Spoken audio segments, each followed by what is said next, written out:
नमस्कार स्टूडेंट्स, मैं तौफीक खान आपका अपनी क्लास में बच्चों बहुत बहुत स्वागत करता हूं। बच्चों, आज की इस क्लास में हम लोग हेनरी का जो नियम हम लोगों ने पढ़ा है, उस हेनरी के नियम के संबंध में कुछ न्यूमेरिकल्स हैं। न्यूमेरिकल्स कैसे आते हैं वो देखते हैं। क्वेश्चन कह रहा है, यदि H2S गैस को जल में घोला गया है, ठीक है, किस पर? STP पर। STP का पूरा नाम होता है स्टैंडर्ड टेम्परेचर एंड प्रेशर, ठीक है। मैं यहां पर थोड़ा सा लिखता हूं। STP पर जो टेम्परेचर की वैल्यू होती है वो 0 डिग्री सेंटीग्रेड होती है, ठीक है।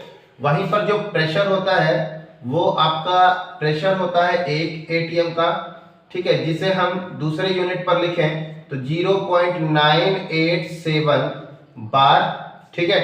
अब इसे पूरा कंप्लीट करेंगे तो एक बार भी आप इसे लिख सकते हैं, ठीक है। इसे एक और यूनिट पर लिख सकते हैं 760 mmHg, और एक लिख सकते हैं 76 सेंटीमीटर Hg, ठीक है। मतलब क्या कह रहा है कि जो पारा है हमारा, ठीक है ना, ये पारा लगाई गई है यूनिट, प्रेशर देने पर कितना ऊपर जाता है, कितना ऊपर उछलता है, ठीक है। तो 76 सेंटीमीटर ऊपर उछलता है, 760 mm ऊपर उछलता है, ऐसी कुछ बातें कह रहा है, ठीक है ना। तो कह रहा है यदि H2S की जल में STP पर विलेयता की जाए तो देखिए कितनी विलेयता। विलेयता की परिभाषा मैं आपको बताता हूं।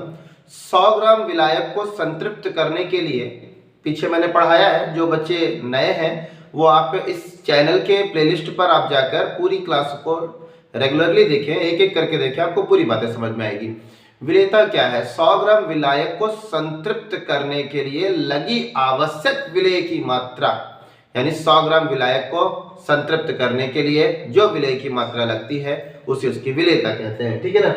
तो कह रहा है विलेयता 0.195 m मोलल, स्मॉल m है, कैपिटल M नहीं है। कैपिटल M होता तो मोलरता, स्मॉल m है मोललता। मोललता क्या है? 1 लीटर विलयन में उपस्थित विलेय के मोलों की संख्या। ध्यान रखें यहाँ पर कितनी वैल्यू, कितनी क्वांटिटी, 1 लीटर, ठीक है। उपस्थित यानी विलेयता कितनी है? 0.195 m मोलल हो तो हेनरी स्थिरांक की गणना कीजिए। हेनरी स्थिरांक की गणना का फार्मूला मैं लिखूंगा यहाँ पर, ध्यान से देखेंगे। P is equal to KH chi gas, ठीक है। हेनरी स्थिरांक निकालना है, KH को बाहर लाते हैं। KH is equal to P chi gas. अब यहां पर गैस हमारे पास कौन सी है बच्चों? गैस यहां पर H2S है, तो इसका मतलब इस गैस की जगह पर हम यहां पर H2S लिख सकते हैं। बच्चों H2S, ये चाई का मतलब क्या है? मोल प्रभाज, मोल प्रभाज, ठीक है ना। अब मोल प्रभाज यानी विलेय की भी मात्रा बतानी होगी और विलायक की मात्रा, दोनों की मात्रा बतानी है। अब कैसे एक एक स्टेप निकालते हैं वो देखें। सबसे पहले प्रेशर की बात करते हैं बच्चों। प्रेशर, दाब कितना? 0.987 बार हम यहां पर ये लेते हैं, इसको यहां पुट करेंगे। अब हम यहां पर चाई H2S यानी कि मोल प्रभाज ऑफ H2S यहां पर हम निकालेंगे। H2S का मोल प्रभाज निकालते हैं, ठीक है। तो सबसे पहले देखिए आप, एक तरफ आप H2S, एक तरफ H2, क्योंकि H2S को H2O में विलेय किया जाएगा, ठीक है। तो H2S के मोलों की संख्या कितनी है? इतना विलेय किया गया है, 0.195 N1, ठीक है। इसके लिए N1 तो इसके लिए N2, जहां पर N का मतलब मोलों की संख्या। अब इसके N2 क्या होंगे बच्चों? इसके N2 क्या होंगे, यानी इसके मोलों की संख्या क्या होगी? तो अब आप देखें, मोलों की संख्या निकालने के लिए फार्मूला है W/M। बेटा W यहां पर लिया गया है, W यानी कि विलायक का भार, तो भैया जल का भार, तो अब जल का भार यहां पर कितना होगा? 1000। कितना? 1000 ग्राम। चूंकि क्या देख रहे हैं आप यहां पर मोलल में, आप क्या लिख रहे हैं? 1 लीटर विलयन को संतृप्त करने के लिए, या 1 लीटर विलयन में उपस्थित विलेय के मोलों की संख्या को उसका क्या कहते हैं? मोललता कहते हैं।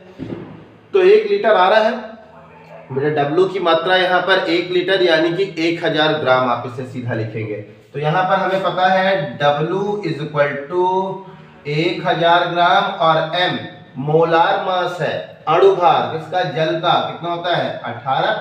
अब इन वैल्यू को यहाँ पर आप रखें तो N2 is equal to 1000 by 18 is equal to 55.55 mole. मोलों की संख्या आ गई बच्चों। तो H2S के मोलों की संख्या इतनी, जल के मोलों की संख्या इतनी। मैंने आपको एक पीछे भी क्वेश्चन कराया था कि जल के जो जल का है, जल के मोलों की संख्या आपको बतानी है। इससे रिलेटेड आपको भी मैंने क्वेश्चन बताया था, जल की मोललता बताइए, है ना। तो उसमें भी आपको 55.55 प्राप्त हुआ था। तो ये N2 की वैल्यू इतनी। अब इस विलयन में N1 भी है, N2 भी है, तो हम टोटल N लिखते हैं, NT total N, N1 plus N2।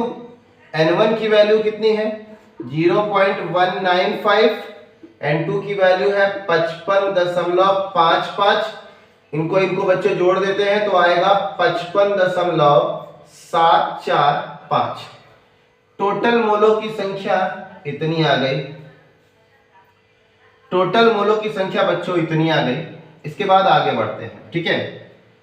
अब टोटल मोलों की संख्या आपको पता चल गई। अब हम क्या निकालते हैं, मोल प्रभाज किसका, H2S का। कितना होता है मोल प्रभाज, आप बोलेंगे H2S के मोलों की संख्या बटा H2S के मोलों की संख्या, है ना। फिर H2S के मोलों की संख्या प्लस विलायक के मोलों की संख्या, ऐसे लिखेंगे। देखिए ध्यान से, H2S के मोलों की संख्या बटा H2S के मोलों की संख्या प्लस जल के मोलों की संख्या। तो भैया H2S के मोलों की संख्या कितनी है, ये लिखी हुई है 0.195, ठीक है। H2S के मोलों की संख्या कितनी है बच्चों, H2S के मोलों की संख्या है हमारे पास 0.195। जल के मोलों की संख्या कितनी है 55.55। इन दोनों को जोड़ेंगे, ये देखिए यहाँ पर जोड़ा तो इतना आया। तो यानी यहाँ पर हम क्या लिख सकते हैं 55.745, ठीक है बेटा। इसको इससे भाग देंगे तो आएगा 0.0035। इतनी वैल्यू आपकी आ गई। चलिए अब बेटा हमने चाय गैस की भी वैल्यू निकाल ली और हमको प्रेशर पता है 0.987 बार। अब हम हेनरी स्थिरांक निकालते हैं।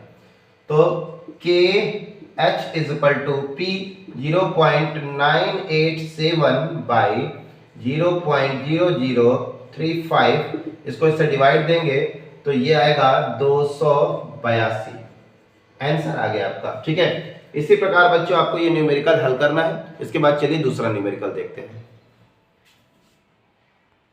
तो देखिए बच्चों, अगला क्वेश्चन बोर्ड पर है।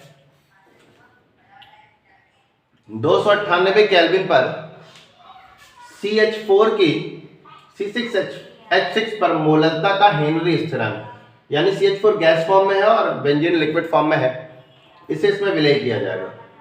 तो उस दौरान हेनरी स्थिरांक की वैल्यू दी है इतनी, यानी KH की वैल्यू दी है। जो वैल्यू दी है देखिए, KH is equal to 4.27 into 10 की पावर 5 mmHg दे रखा है। इसके बाद फिर क्या दिया है बच्चों, प्रेशर दिया है, दाब दिया है। P की वैल्यू दी है 760 mmHg। प्रेशर की भी वैल्यू दी हुई है, ठीक है। अब पूछ रहा है CH4 की C6H6 में विलेयता बताओ, कितना घुला है, यानी चाय की वैल्यू बताना है, ठीक है। यानी कि चाय CH4 पूछ रहा है आपसे बच्चों।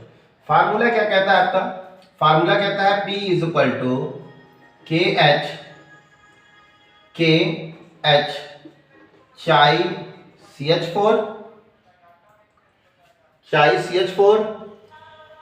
चलिए निकालना ये है बच्चों, तो हो जाएगा chi CH4 is equal to P by KH। P की वैल्यू आपको दी है 760 mmHg बटा प्रेशर प्रेशर भी दिया है आपको 760 mmHg, सॉरी प्रेशर तो लिख गया। इसके बाद आपको हेनरी स्थिरांक दिया है, कि एच की वैल्यू दी है, तो 4.27 इंटू 10⁵ बच्चों प्रेशर का mmHg और हेनरी स्थिरांक का mmHg एक दूसरे को कट कर देगा। अब आगे देखें, 40CH4 = 760, इस दशमलव को यहां पर ले आते हैं तो ये 427 बनाते हैं, तब इसका हमारा 2 पावर कम करना पड़ेगा, 1 2 पावर कम करना पड़ेगा, इंटू 10⁻3, 10⁻3 हो जाएगा। फिर 40CH4 इसको इससे भाग देंगे तो आएगा 1.77 इंटू 10⁻3 बटे के ऊपर जाएगा तो हो जाएगा 10⁻³ आ गया। ठीक है, ये है हमारी मेथेन की C6H6 पर विलेयता। ठीक है, तो इस प्रकार के क्वेश्चन आते हैं बोर्ड एग्जाम में, आप देख लें और उम्मीद है आपको समझ में आया होगा। धन्यवाद।